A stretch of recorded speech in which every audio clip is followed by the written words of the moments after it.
Hi guys, happy new month and welcome to the month of March. So March is the last month in the first quarter of the year. We just shouted happy new year like some moments ago, guys. So welcome to March and I'm glad you made it. I'm glad I made it, and honestly February was a very beautiful month. Like you had to go so fast. Like the month just flew so fast. And welcome back to my YouTube channel, podcast, wherever you're listening or watching from. You're welcome. My name is Anna Adebola, and you can call me Exquisite. So, how was your month last month? My month was beautiful. Wow. It was a weird month actually. It was a very beautiful month yet weird. A lot of things happened last month. I clocked 21. I fell sick. I recovered. A lot of things happened. In fact, I felt God so close and I felt God so far away. Like it was just a very funny month. But honestly, it was a very beautiful one for me. So, the topic of today, ways to have a productive month as a medical student. I am a 411 medical student of Washington State University, and I am a member of, I'm a member of Washington State University Medical Students Association. So I'll be giving particular ways to have a productive month as a medical student. Of course, med school is very, very strenuous, very tiring, very stressful. There are days where you actually don't feel like doing anything again. You're tired of reading, you're tired of touching books, you're tired of reading those slides that are not even ending. So I'll be giving you tips to make the month a bit manageable, because honestly February was actually very, very, very productive for me, academic wise and spiritually and even socially. It was very, guys, we are already on 850 subscribers. Clock it, guys. Thank you so much for supporting me, and I appreciate each and every one of you. So if you are new to this channel and maybe you stumbled on it, please just do well to give me a thumbs up and subscribe to the channel. I don't know why am I talking like this. I really don't know why I'm talking like this. I don't know. Anyways, let's get straight into it. These ways I mentioned are categorized into 3 categories: academically, socially, and spiritually. So academically, there are 3 ways you can make March very productive for you, or this month, or whichever month you are going to be watching it. It might not actually be March. You might be watching it later on. So these are the ways you can make the month very productive to you. So let's go straight into it. Number 1, set a realistic goal. I know most of us medical students used to feel like mailing sometimes. We'll just write like in our journals or wherever we are setting our goals, we write like I'm going to complete the whole syllabus in 3 weeks. I'm going to do this, I'm going to do that. We're having our EOP in like 2 weeks now, and anyways, God is going to be with us regardless. So set realistic goals in the sense that, okay, you have a goal. Sometimes you don't have to actually make it a stretch all through the month. You can make it weekly. You can make the goals weekly. You can set those goals on maybe a Saturday or a Sunday before the week starts. You get. So you are going to make these goals as realistic as possible. Don't go and be writing finish the whole of Lipicot in a week, or finish the whole of Cat Song in 3 days. Don't kill yourself. Anyways, my point is, set realistic goals. Okay, today I'm going to read 4 hours today, or maybe 4 hours in the day, 3 hours at night. I'm not a night person. Or I read 3 hours in the day after class, whenever I find time after class. That we will not finish around 5 or 6, because we have classes from 8 to 5, so it's actually very difficult to read during the day. So at night, if you're a night person, or if you want to cover up, you can set the goal that, okay, from 11 to 3 I'm going to read, or I'm going to wake up by 3 and read till 7. Goals like that you can actually follow up with, not because you think it's going to work. No, you're going to make goals that you know is going to work. You get. So number 2, practice past questions. I'm with a book actually, because I don't have all these things in my head. Practice past questions and solve the questions in your textbooks. So there are some particular textbooks as SNU has recommended for us to use to solve questions, like GOPTA. Is it Gupta textbook. So we had to use these textbooks for pharmacology, then for other textbooks or for other courses like chemical pathology, like morbid anatomy. You can just read through the slides carefully and generate questions with ChatGPT and solve past questions from our senior colleagues and anything we see on our class group, because my class brainstorming group is actually filled up with questions upon slides, upon even the lecturer slide or MCQ slides or everything. So just practice these questions a week or two before your EOP, so I can have an idea or two about these particular topics. Then number 3, attend lectures. I'm actually telling myself this thing because there are some classes I used to start because I cannot kill myself, and that's how it's actually going to feel like. It's going to feel like you are stressing yourself out. Lectures are very important because these lecturers may say some things that might not even be in the slide. They will just say some things that are very important that may not be in the slide, and it's very important that you grab it from them directly, because not everybody actually writes in class. So the person that you're actually banking on to, borrow the note, or maybe you're banking on the slides, it might not actually be in the slide and all those kind of things. So it can be very, very disappointing. And so read the lecturer slides.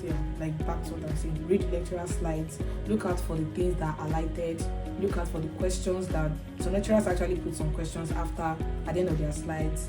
They highlight some things, so just look out for those things, and those are the things you actually focus on, because lecturers are very smart. They took time to set the slides, so they are going to actually they are going to highlight some things, because they know that I'm not going to go and stress myself looking at these things when I'm trying to set questions for these guys. So yeah, that's basically. So number 2, like the second category, is the social category. So for social category, the first one on it is prioritize your mental health. Look, we are in med school. Now medical students should be key person. Please prioritize your mental health. Get enough sleep. I cannot promise you, or I cannot tell you to go and sleep for 8 hours. I don't know where you want to sit down in this med school, but at least sleep for at least 5 hours every day, every single day. Just try to sleep for 5 hours. You can sleep from 12 to 6, or maybe 12 to 5, or whenever you used to sleep.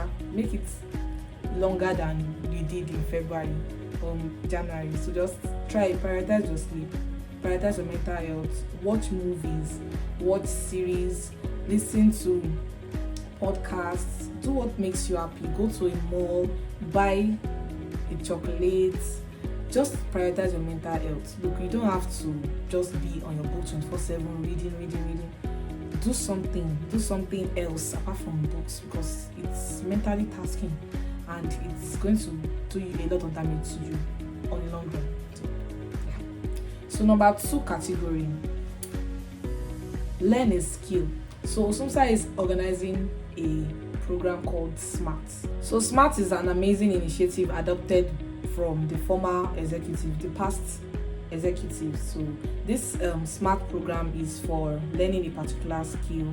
If it's website design you want to learn, or voiceover artistry, or UI UX design, public speaking, there are different skills to learn, graphic designing, video editing. So just prioritize doing other things, learning other skills, because med school has, if you are a medical student and you are studying this medicine because of money, sorry, you missed road.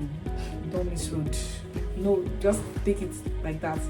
I know your plan is to jackpot. Medical students are rich abroad, but nothing compares to the stress. There's no amount of money you want to have in this life that can compare to the actual stress, whether you're in Nigeria or abroad. Just that they will appreciate you more, or they will pay you more abroad, or regardless, just have a skill. I mean, even generally, medical student or not, have a skill, because being a salary earner cannot take you to that realm of glory. Let me put it that way. Cannot take you to that realm of wealth. You can just have money, live normally, maybe happier than others, but you cannot be wealthy. So learn a skill so you can be wealthy. So number 3, check up on friends in and out of medical school. Look, medicine and surgery is not an avenue, or it is not an excuse to cut off all your friends. I understand that it can get so busy sometimes. You are overwhelmed. Maybe you're just coming back from class, 8 to 5, and then maybe you have a night call or something like that. So many things happen in med school that cannot actually be explained. Med school cannot be explained, can only be experienced. So I really get your point of view, but regardless, have friends outside med school. Have people that you can communicate with, that you can call, that you can check up on. You should not be the only one they are checking up on, because you're in medical school, so everybody not checking up on you as far. You're a doctor, you're not sick, so yeah. So check up on your friends, call, just say hi, I'm calling to say hi. I'm guilty of this thing, so everything I'm saying here is actually pointing to me at the end of the day, because anytime somebody call me, I'm always like ranting, and I don't even get the chance to call them. They call me, and all I can offer them is rants about med school. It's actually not fair. So let's give out time to call our friends that are in med school, that are out of med school. Call other medical colleagues in other schools, ask them how it's going over there, then call our friends that are not in medicine and surgery. Of course, you have medical students, you have friends outside med school. So yeah, that's basically it. Call your friends and check up on them. So the last part, which is very important to me, should be important to you too. If you enjoyed this video so far, please give me a thumbs up, subscribe, and turn on the post notification. Thank you. So lastly, spirituality. Number 1, have a consistent prayer life. I don't really know how to lay emphasis on praying every day, because what we do consistently is what actually makes us as a person. So please don't forsake the place of prayer because of medicine. Don't get carried away. Don't get overwhelmed that you forget the source. Before I gained admission to this school, I know how I prayed so hard, and I know how much years I spent before I got into immersion. And now I'm in the 4th year. That should not be a reason why I should actually give up on prayer and give up on spiritual walk with God. I should go closer to Him. And if I'm not able to connect to the source, that's one thing NB taught me. Like, there are some topics that I read more than others, and those are the topics that came out.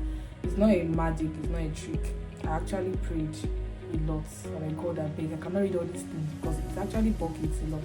So praying gives you an edge. It gives you a compressed direction.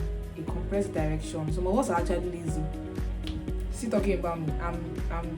I read, yes, but I'm lazy. I beg. There are so many things that I can put in this head, but it's better to read some particular things that you just realize it's going to come out, and when they come out, you're going to be happy about it. So, yeah, basically. So number 2, ask for direction. That is where prayer comes in. If you're not praying, you will not be able to discern the voice. Tension is going to make you think that everything is important, and it gets overwhelming. So when you pray consistently, you'll be able to hear the voice, the right voice. Say, the stranger I will not follow, because you can actually hear the stranger. But when you hear the voice of Jesus, when you hear the voice of the Holy Spirit speaking to you, you will know the voice to follow. Do you understand? So last but not the least, pray with friends. Look, it's okay to pray alone. It's okay to have a personal prayer time, but it's actually very, very helpful to pray with friends. Scripture says, when 2 or 3 are gathered in His name, or when in my name, there I am with them. So praying consistently, praying with friends, very important in med school, because you cannot do med school alone. Physically, you cannot do med school. I think I said that in my last video. You cannot do med school alone. You need friends. You need people to acquaint with, acquaintances. You need a lot of people in your life. You need support system, and those people are, some of them are people that can relate with the things that you're going through, which are medical students. There are some of them they may not be able to relate with, but they are very, very, very strong and good backbones for you in this med school. So you need friends, you need prayer partners, and you need the help of the Holy Spirit, because med school is a lot. If you are the type of person that likes reading, can read for 500 hours in 2 days, not all of us can do that. Some of us actually prefer to do other things outside books. We prefer to come online and make videos like this that can help people. Do you understand? So yeah. So that's basically it. Thank you so much for watching. Don't forget to turn on the post notification and subscribe to my YouTube channel for more videos like this. And I hope that at the end of this month you come back with your testimony to share how these tips have actually helped you all through the month to be consistent and to make the month run smoothly and very, very productive. So thanks for watching. My name is Anna Adebola. You can call me Exquisite. Don't forget to subscribe to my YouTube channel. If you are listening on Spotify, don't forget to give me a follow. If you are listening on Apple Music, Amazon Music, and YouTube podcast, yeah, that's the last one, let's forget. So if you're listening to me or watching from any of these platforms, don't forget to give me a thumbs up and turn on the post notification for more videos like this. I'll be diving deep into med school after my first part and farm EOP. I'm going to be sharing a lot of experiences because I've seen shaky, but I don't think I've seen the shaky finish. Let me write that EOP, and after I'll come and tell you how it went and errors I made, mistakes you can learn from, and the likes. Thanks for watching. It's Exquisite. Peace out.